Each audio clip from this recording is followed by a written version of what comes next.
Hello friends, welcome to our YouTube channel Prashanta Study. Today we are going to read a new prose, that is the Missile Man of India. चलो पिलाने आज आमे class 9 रो एक नुआ prose the missile man of India या को पढ़िबा। तो चलो ताले पिलाने the missile man of India को स्टार्ट करिया। देखो पिलाने तुमे the missile man of India अर्थात भारतर क्षेपणास्त्र मानव तुम्हें जानी थी भारतर क्षेपणास्त्र मानव क्या कह जाए जदि भी जानी न देख पिलाने आम ये चैप्टर रे पढ़िबा हैला डिटेल रे ताकू पढ़िबा। तो कहीं क्षेपणास्त्र मानव बोली कह जाए ताकू आम ये आलोचना करवा। से भाया तुम्हें अनेक ग्रेट पर्सनालिटी विषय रे जानी थी जमती आमर महात्मा गांधी, पंडित जवाहरलाल नेहरू, सुभाष चंद्र बोस, तापर डॉक्टर सर्वपल्ली राधाकृष्ण एमती बहुत जन माने ग्रेट पर्सनालिटी थिले जो माने आम देश पई आम कंट्री पई बहुत किछि करि जाइछन्ति। तो चलो ताले पिलाने आज स्टार्ट करवा दी मिसाइल मैन ऑफ इंडिया। तो ये टॉपिक रे आमे डॉक्टर ए.पी.जे. अब्दुल कलाम को विषय रे पढ़िबा। तो सी होचन्ति आम इंडिया रो बा भारत रो मिसाइल मैन बा क्षेपणास्त्र मानव हैला। तो तांको काहे कि ताले मिसाइल मैन ऑफ इंडिया कह जाए तो ताकू एठी हमें पढ़िबा डिटेल पढ़िबा। चलो टेक्स्ट पार्ट को आसो पिलाने। Abul Pakir Zainul Abdeen Abdul Kalam, better known as Dr. A.P.J. Abdul Kalam, was one of the most distinguished scientists of India, as he was intimately involved in India's civilian space program and military missile development efforts. He came to be known as the Missile Man of India. In 2002, he was elected as the 11th President of India and was widely referred to as the People's President. देखो पिलाने paragraph 1 रो meaning को वर्तमान में बुझाई दूची। Abul Pakir Zainul Abdeen Abdul Kalam doctor APJ. Abdul Kalam नाम रे base परिचित, जे कि जणे इंडिया रो विख्यात वैज्ञानिक थिले। जेहेतु से भारतर बेसामरिक महाकाश कार्यक्रम एवं सामरिक क्षेपणास्त्र प्रगति प्रचेष्टा रे घनिष्ठ भाव जड़ित थिले, से भारतर क्षेपणास्त्र मानव भाव रे तेणु परिचित होइथिले। से 2002 मसीह रे 11तम राष्ट्रपति भाव रे निर्वाचित होइथिले एवं लोकमानकर राष्ट्रपति भाव रे व्यापक भाव सुपरिचित होइथिले। तापर देखो पिला माने paragraph 2। Dr. Abdul Kalam was born on 15th October 1931 in a Tamil Muslim family at Rameswaram in the state of Tamil Nadu. His father Jainul Abdin was a boat owner and the imam of a local mosque. His mother Asiamma was a housewife. His father owned a ferry that took Hindu pilgrims back and forth between Rameswaram and Dhanushkodi. Kalam was the youngest of 4 brothers and 1 sister in his family. His ancestors had been wealthy traders and landowners, but in course of time the family fell on hard times and lost their properties, even their ancestral home. By his early childhood, the family had already become poor. Kalam had to sell newspaper to supplement his family's income. देखो पिलाने paragraph 2 रो meaning को वर्तमान में कहि दूची। Paragraph 2 रो meaning देखो। Doctor Abdul Kalam 1931 मसीहा October 15 तारिख दिन तमिलनाडु रो रामेश्वरम ठारे एक तमिल मुस्लिम परिवार रे जन्म ग्रहण करथिले। तांकर पिता जैनुल अब्दीन गोटे डंगार मालिक एवं स्थानीय मस्जिद रो इमाम थिले। इमाम मीन्स मस्जिद रे जो माने प्रार्थना परिचालना करन तांको इमाम कह जाय, इमाम थिले। तांको मां आसियाम्मा जने गृहिणी थिले। तांको बापांकर निजर गोटे यात्रीवाही डंगा थिला जेउंथरे से हिंदू तीर्थयात्री माननकु रामेश्वरम एवं धनुषकोडी मध्य रे नेबा आनिबा करथले। तांको परिवार रो 4 भाई और गोटे भौणी मध्यरु कालाम सर्वकनिष्ठ थिले। तांको पूर्वपुरुष माने धनी बणिक और जमी मालिक थिले। मात्र कालक्रमे परिवारटी दुर्दिन रे पड़िले एवं सेमानंकर संपत्ति हराइले। एपरिक सेमानंकर पैतृक घर मध्य हराइले। तांकर शैशव अवस्था रे मध्य परिवारटी गरीब होई सारथिला। तांकर परिवार रे परिवार रोजगार सहित आउ किछि जॉब करियाकू तांकू खबर कागज बिकियाकू पड़िला। तो यहाँ है पैराग्राफ 2 रो मीनिंग। नेक्स्ट देखो पिलाने पैराग्राफ 3 को चलो। Kalam started his elementary education at Ramnathpuram. He had a science teacher named Shiva Subramanya Iyer, who was very loving and affectionate. He always inspired Kalam to develop his skills so that he could compete with highly educated people in big cities. Once he invited the boy home for a meal, which his wife disliked and refused to serve a Muslim child like him. His teacher himself served Kalam while she watched them eat from behind the kitchen door. But his behavior, way of taking the meal and cleaning the floor changed her attitude. When the teacher invited Kalam for the second time, his wife welcomed him and served him food herself. देखो पिलाने paragraph 3 रो meaning कौन कहला। Actually कलाम तांकर प्राथमिक शिक्षा रामनाथपुरम ठारे आरंभ करथिले। शिव सुब्रमण्य आयर नामक जने तांकर विज्ञान शिक्षक थिले जे कि अत्यंत आदरणीय और स्नेही थिले। से सदा सर्वदा कलाम को तांकर दक्षता वृद्धि करिया को प्रेरणा देउथिले, जद्वारा से बड़ सहर गुड़िकर थिबा उच्च शिक्षित व्यक्ति मानक सहित प्रतियोगिता करि परिबे। थोरे से पिलाटी को भोजन पई तांको घर को निमंत्रण करथिले, जहा को तांको स्त्री नापसंद करथिले एवं ता भली जने मुसलमान बालक को खाद्य परिवेषण करिया को मना कर दैथिले। तांको शिक्षक निजे कलाम को खाद्य परिवेषण करथिले।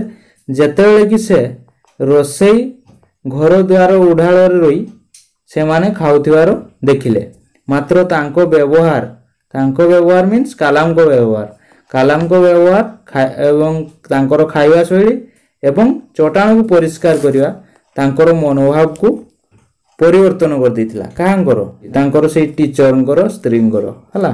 नेक्स्ट जेतेबेले से शिक्षक कलाम को द्वितीय थर निमंत्रण कले, तांको स्त्री तांको स्वागत करथिले एवं निजे खाद्य परिवेषण करथिले। ये थिला पैराग्राफ 3 रो मीनिंग। नेक्स्ट तापर देखो पिलाने paragraph 4। Kalam then move to the Schwartz higher secondary school for his secondary education. In his school years, he had average grades but was considered a bright and hardworking student who had a strong desire to learn. He spent hours on his studies, especially mathematics. After completing his studies here, Kalam was admitted to St. Joseph's College, Tiruchirappalli, where he graduated in physics in 1954. His dream in life was to become a pilot, so he applied for studying engineering at the Madras Institute of Technology. He was selected, but education at such a prestigious institution was not so easy. It was an expensive affair. Around 1,000 rupees was required to pay towards the course fee. Asim Zohra, his compassionate elder sister, came to his help. She mortgaged her gold ornaments for his admission fee, and he completed his aerospace engineering in 1960. देखो पिलाने paragraph 4 रो meaning कोन कहला। कलाम तापरे तांकर माध्यमिक शिक्षा पई स्क्वाज उच्चतर माध्यमिक विद्यालय को जाइथिले। तांको स्कूल दिन गुड़िकर तांकर साधारण स्तर थिला, मात्र से जड़े निपुण तथा परिश्रमी छात्र भाव में विवेचित होउतिले, जहांकर शिक्षा लाभ करिया को प्रबल आग्रह थिला। से अनेक समय पढ़ारे बिताउथिले, विशेष करी गणित रे।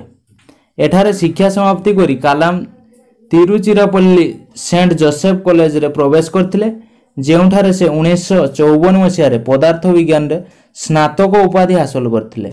तांको जीवनर स्वप्न थिला विमान चालक हेबा, तेणु से माड्रास इंस्टीट्यूट ऑफ टेक्नोलॉजी रे इंजीनियरिंग पढ़िया पई आवेदन कले। से मनोनीत हेले मात्र एपरी मर्यादा संपन्न अनुष्ठान रे शिक्षा ग्रहण करवा एते सहज नथिला एहा व्ययबहुल थिला पाठ्यक्रम देय बाबद को पाखापाखि 1000 टंका देबाकू दरकार हेउतला तांको दयालु बड़ भौणी असीम जोहरा तांको सहाय्य कले तांको प्रवेश देव पई से तांकर सुना अलंकार गुडी को बंधक देइतिले एवं से 1960 मसिया रे एरोस्पेस इंजीनियरिंग शिक्षा समाप्त कले के doctor APJ. Abdul Kalam. Next ये थिला पैराग्राफ 4 तापर देखो पिलाने पैराग्राफ 5 को आसो paragraph 5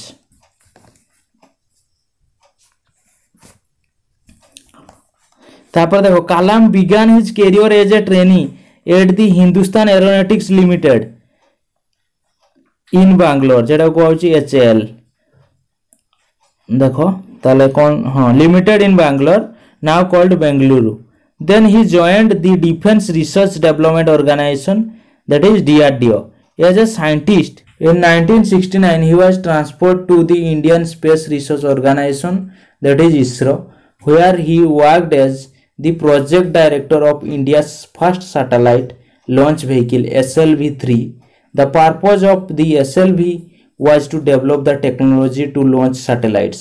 It was under Dr. Kalam's direct guidance and supervision that the first Rohini satellite was successfully launched into the orbit in 1980. देखो पिला माने पैराग्राफ 5 रो मीनिंग कोन कहला कलाम तांकर वृत्ति बैंगलोर रे हिंदुस्तान एरोनॉटिक्स लिमिटेड रे हिंदुस्तान एरोनॉटिक लिमिटेड रे जने शिक्षा माने हमर जने ट्रेनी हिसाब रे आरंभ करथिले हला जने ट्रेनिंग बा जने शिक्षार्थी हिसाब रे से तांकर माने कोन करथिले ट्रेनिंग को आरंभ करथिले माने से ट्रेनिंग नउथिले सेतले हला अच्छा तापरे से प्रतिरक्षा गवेषणा विकास संगठन रे जने वैज्ञानिक भाव रे जोग दिथिले तापरे से प्रतिरक्षा गवेषणा विकास संगठन जेटा को हम कहजे DRDO रे से वैज्ञानिक भाव रे जोग देथिले ताले प्रथमे कलाम कोन कले से हिंदुस्तान एरोनॉटिक्स लिमिटेड बा हाल जेडा गोचे बेंगलोर सेठी प्रथमे से जने ट्रेनी हिसाब रे तांकर करियर को आरंभ करिथिले हला तांकर करियर को आरंभ करथिले तापरे से प्रतिरक्षा गवेषणा विकास संगठन DRDO जेडा गोचे DRDO रे जने वैज्ञानिक भाव रे जोग देथिले तापरे 1969 मसिया रे से भारतीय महाकाश गवेषणा संगठन इसरो को स्थानांतरित होइतिले जेउठारे से भारतर प्रथम उपग्रह उत्क्षेपण जान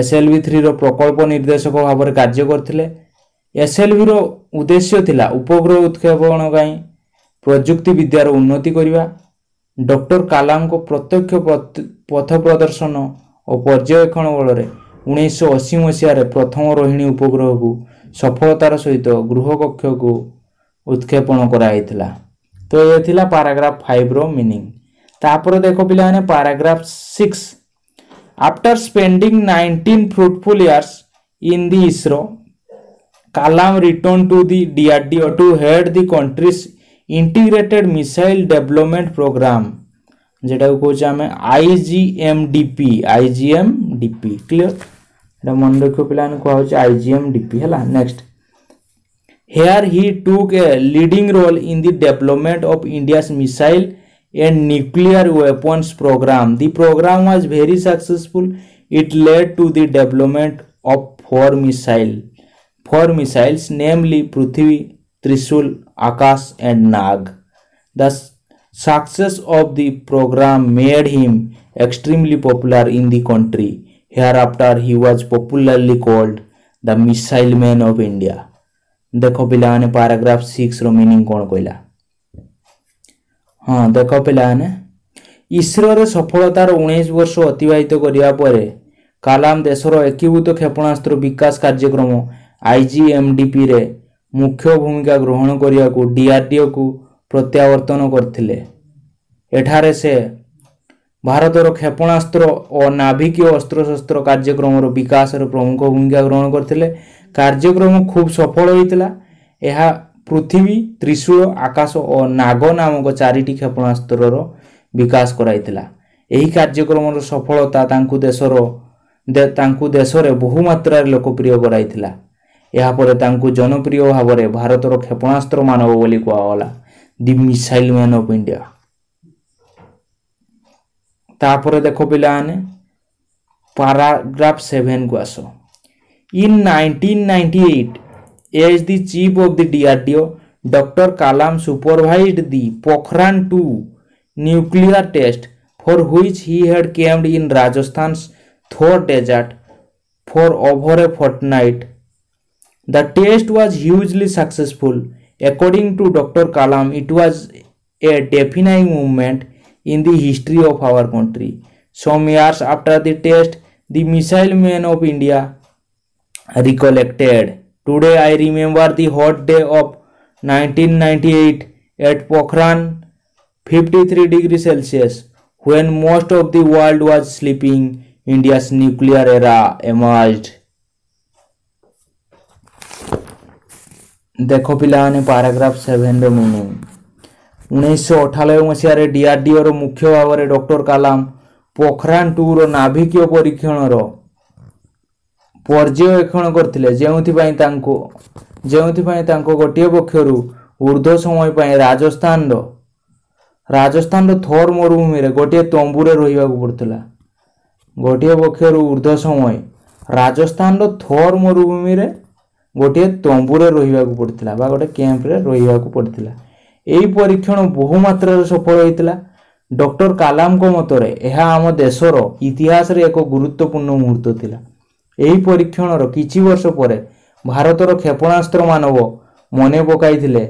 आज पोखरान ठारे 1998 मसीहारे उत्तप्त दिन 53 डिग्री सेंटीग्रेड मोर मने पड़े, जेतेबेले पृथ्वीर अधिकांश देश सोई पड़िथिला।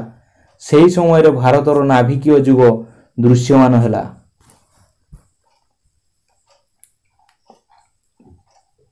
तापर देखो पिलाने paragraph 8। देखो paragraph 8 को देखो पिलाने।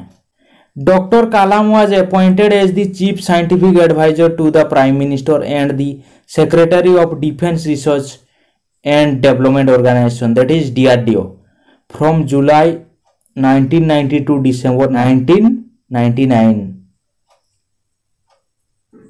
For his greatest contribution to the field of space, defense and nuclear technology, this eminent scientist was honored with the Padma Vibhushan in 1981, the Padma Vibhushan in 1990, and the nation's highest civilian honor, the Bharat Ratna, in 1997 by the government of India. देखो पिलाने paragraph 8 रो meaning कौन कहला। Doctor कलाम 1992 मसीहा जुलाई ठार 1999 मसीहा December पर्यंत प्रधानमंत्री मुख्य वैज्ञानिक उपदेष्टा एवं प्रतिरक्षा गवेषणा एवं विकास संगठन माने DRDO रो सचिव हिसाब से नियुक्ति पाइथिले। महाकाश प्रतिरक्षा एवं नाभिकीय प्रजुक्ति विद्या क्षेत्र में तांकर महान अवदान पई एई प्रख्यात वैज्ञानिक भारत सरकार द्वारा 1981 मसीह पद्मभूषण, 1990 मसीह पद्म विभूषण एवं 1997 मसीह देशर सर्वश्रेष्ठ बेसामरिक सम्मान भारत रत्न सम्मान रे सम्मानित कराइथिला। तापर देखो पिला माने paragraph 9। It was 27th July 2015. Dr. Kalam was delivering a lecture in Shillong. During the course of his lecture, he collapsed. He was immediately taken to a hospital. He had suffered a massive cardiac arrest. His death was a great loss for our country. Dr. A.P.J. Abdul Kalam will be ever remembered for his dedication, devotion and selfless service to the nation, particularly as the missile man of India. देखो पिलाने paragraph 9 कौन कहला। यह 2015 मसीहा जुलाई 27 तारिख रे थिला। Doctor कलाम शिलंग रे भाषण देउथिले। से भाषण देउथुआ समय रे हठात संज्ञाहीन होई पड़ले। मूर्छा ही पड़े संगे संगे तांको डाक्तरखाना नहीं नियागला तांकर गुरुतर भाव में हृदस्पंदन बंद हो गला तांकर मृत्यु आम देश पर एक बड़ क्षति थिला। डॉक्टर एपीजे अब्दुल कलाम जाति पाई उत्सर्ग अनुराग तथा निस्वार्थपर सेवा पाई विशेषकर भारतर क्षेपणास्त्र मानव हिसाब से सबुदिन मन रे। तो ये थिला हमरो the missile man of India रो स्टोरी। पिला माने स्टोरी टी को निश्चित भाव सुन लो, निश्चित भाव स्टोरी टी पई प्रेरणादायक होइतिबो। तो ये स्टोरी टी को सुनी तुम मानक मन मध्य से भाया गोटे कौन ना स्ट्रॉन्ग डिटरमिनेशन स्ट्रॉन्ग माइंडेड ये किसी भावना जागृत हो।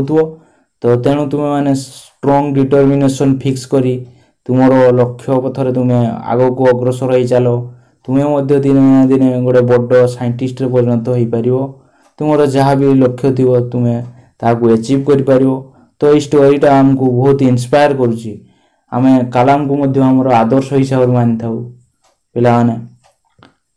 तो देख पिलाने ये जो विषयटी आम पढ़ले तार किसी डिफिकल्ट वर्ड को डिस्कसन करनवा। देखो ये नोट्स एंड ग्लोसरी रे देइछि तो से गुड को डिस्कसन करनवा।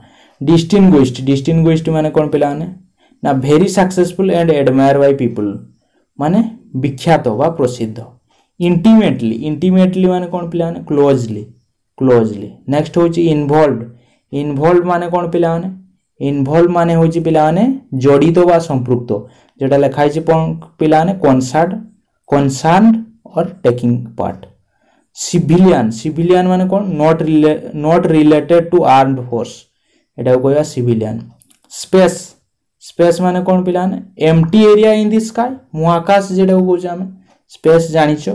तापर मिसाइल जानिचो पिलाने क्षेपणास्त्र मिसाइल ताकू कहला क्षेपणास्त्र। तो देखो लिखा है a weapon that is sent through the air and that explode when it hits the things it is aimed at माने क्षेपणास्त्र बुझी होछि। नेक्स्ट वाइडली रेफर्ड टू देखो widely referred to popularly known or described माने जनप्रिय भाव परिचित और वर्णित हला। तापर रामेश्वरम होछि एटा गोटे कोन जगाटा गोटे स्थानटा एटा होछि रामेश्वरम होछि पंबन द्वीपर थिबा एक सहर जहाँकि रामनाथ स्वामी मंदिर पई परिचित। तापर इमाम होची कौन पिलाने ना इमाम होची जड़े धार्मिक व्यक्ति जी की मस्जिद रे प्रार्थना परिचालना करती तांको इमाम कहा जाए पिलाने मन रखियो a religious man who leads the prayer in a mosque. तापर देखो पिलाने मॉस्क तो जानिचो पिलाने मस्जिद। नेक्स्ट होची फेरी मीन्स होची कौन पिलाने डोंगा बा नौका। तापर पिलग्रिम माने पिलाने तीर्थयात्री। तापर होची धनुषकोडी होची पिलाने यह भी गोटे होची कौन गोटे सहर नाम यह तमिलनाडु एक परित्यक्त सहर मन रखियो पिलाने।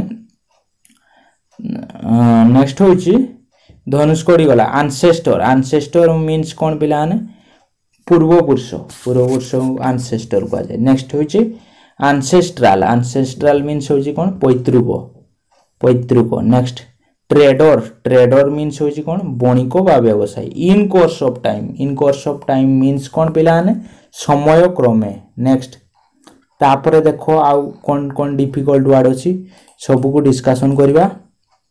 देखो सप्लीमेंट माने कौन पिलाने ना सप्लीमेंट होची मन रखियो पिलाने उन्नति पई किछि जॉब करबा आउ किछि एक्स्ट्रा एडिशनल ऐड करबा जेटा को फॉर इम्प्रूव हला इम्प्रूव पाई हला बुझी होची ताले कौन करबा ना उन्नति पाई आउ किछि जॉब करबा हला। एटा देखो लिखा है to add something to improve. Next elementary education ताले जानि पारलो एटा सप्लीमेंट गला एलिमेंटरी एजुकेशन प्राथमिक शिक्षा। एफेक्शनेट मान तो जानिचो पिला ने कहले देखिया कौन स्नेही। नेक्स्ट हला इंस्पायर माने प्रेरणा देवा। रिफ्यूज मीन्स कौन पिला ने मना करवा। शार्प माने होची परसिबा। आटिट्यूड माने होची मनोभाव। डिजायर माने इच्छा बा अभिलाष। ग्रेजुएटेड माने स्नातक डिग्री हासिल करवा। हला ग्रेजुएट तापर होची प्रेस्टिजियस मीन्स होची कोन मर्यादापूर्ण नेक्स्ट होची एक्सपेंसिव अफेयर्स मीन्स होची कोन पिलाने व्यय सापेक्ष तापर होची कंपासनेट माने कोन पिलाने काइंड हार्टेड जेटा कहउछे दयाशील तापर मॉर्टगेज माने पिलाने जानिछो मॉर्टगेज मीन्स कोन बंधक देबा बंधा देबा बुझी होची किछि जिंस बा बंधा देकी आमे जो कोन करथाउ किछि टंका आनी थाउ तो सेटा होची कोन बंधा देबा बा बंधक देबा हला बुझी होची तापर नेक्स्ट होची एरोस्पेस इंजीनियरिंग कोन पिलाने एरोस्पेस इंजीनियरिंग होची विमान एवं महाकाश यान तथा यंत्रांश निर्माण विद्या हला बुझी होची महाकाश संबंधी जेडा कि हमर कोन इंजीनियरिंग डा हला इंजीनियरिंग रिलेटेड टू स्पेस हला एरोस्पेस इंजीनियरिंग नेक्स्ट तापर होची लॉन्च मीन्स कोन पिलाने टू स्टार्ट एन एक्टिविटी हला आरंभ करबा तापर सैटेलाइट माने जानिचो पिलाने सैटेलाइट कोन ना सैटेलाइट होची उपग्रह हला उपग्रह नेक्स्ट होची रोहिणी एक कृत्रिम उपग्रह रो नाम रोहिणी तापर होची एक्सट्रीमली माने अत्यधिक भाव बा अतिशय भाव पोखरान होची कोन पिलाने एहा होची गोटे जागा बा गोटे शहर पोखरान होची राजस्थान रो थोर मरुभूमि अंचल थिबा एक शहर जहा कि भारतर भूतल नाभिकीय विस्फोरण परीक्षा स्थली है तो पोखरान पिलाने या ऊपर गोटे मूवी अच्छी या ऊपर मूवी अच्छी पोखरान ऊपर परमाणु दी स्टोरी ऑफ पोखरान गोटे मूवी अच्छी है बहुत इंस्पायरिंग मूवीटा पिलाने पोखरान तापर देखो पिलाने कैंप मीन्स कौन पिलाने ए तंबू बांधिकी अस्थायी रहणीटा उपहोची कैंप है नेक्स्ट डेजर्ट तो जानिचो पिलाने डेजर्ट माने होची मरुभूमि ह्यूजली मीन्स कौन पिलाने विपुल भाव है वेरी मच लिखाई जेटा डेफिनाइंग मोमेंट्स मीन्स कौन पिलाने कहले देखिबा देखो पिलाने डेफिनाइंग मोमेंट होची गुरुत्वपूर्ण मुहूर्त तापर रिकलेक्टेड मीन्स कौन पिलाने रिकलेक्टेड मीन्स होची रिमेंबर समथिंग है मने पकाइबा जेटा कहूछ हमें मने पकाइबा नेक्स्ट एरा मीन्स होची कौन पिलाने एरा मीन्स होची an important period of time in history जुग जेटा कहूछ हमें जुग एमार्ज मीन्स होची कौन केम आउट बाहरी आसला है तापर नेक्स्ट होची कंट्रीब्यूशन मीन्स कौन पिलाने ना कंट्रीब्यूशन मीन्स होची अवदान सर्विस लिखा जेटा है कंट्रीब्यूशन मीन्स होची अवदान एमिनेंट मीन्स कौन पिलाने विख्यात वा प्रसिद्ध है एमिनेंट नेक्स्ट तापर ऑनर्ड मीन्स जानिचो पिलाने रेस्पेक्टेड है सम्मानित जेटा कछे नेक्स्ट कोलैप्स्ड मीन्स कौन become senseless because of illness है संज्ञाहीन हो मूर्छा पड़ जावा सेटा कोलैप्स मासिव मीन्स होची वेरी सीरियस है गुरुतर कार्डियाक अरेस्ट मीन्स होची कौन ना हृदस्पंदन बंद हो जावा है डेडिकेशन मीन्स होची कौन त्याग वा उत्सर्ग डेडिकेशन डिवोशन मीन्स होची कौन अनुराग बा डिवोशन ग्रेट लव और एंड केयर जेटा लिखा है great love and care devotion है और सेल्फलेस तो जानिचो पिलाने कौन निस्वार्थपर सेल्फलेस मीन्स होची निस्वार्थपर तो एई गुडी को थिला पिलाने डिफिकल्ट वर्ड ए चैप्टर रो तो आज पई एतिके दाले पिलाने नेक्स्ट क्लास रे हमें तार क्वेश्चन आंसर को डिस्कशन करिवु जदि पिलाने वीडियोटी भल लागिछि वीडियोटी गोटे लाइक करो एवं निजर सांग साथी मान सहित शेयर करो एवं आम चैनल पई जदि न आम चैनल को सब्सक्राइब करो thank you friends have a nice day.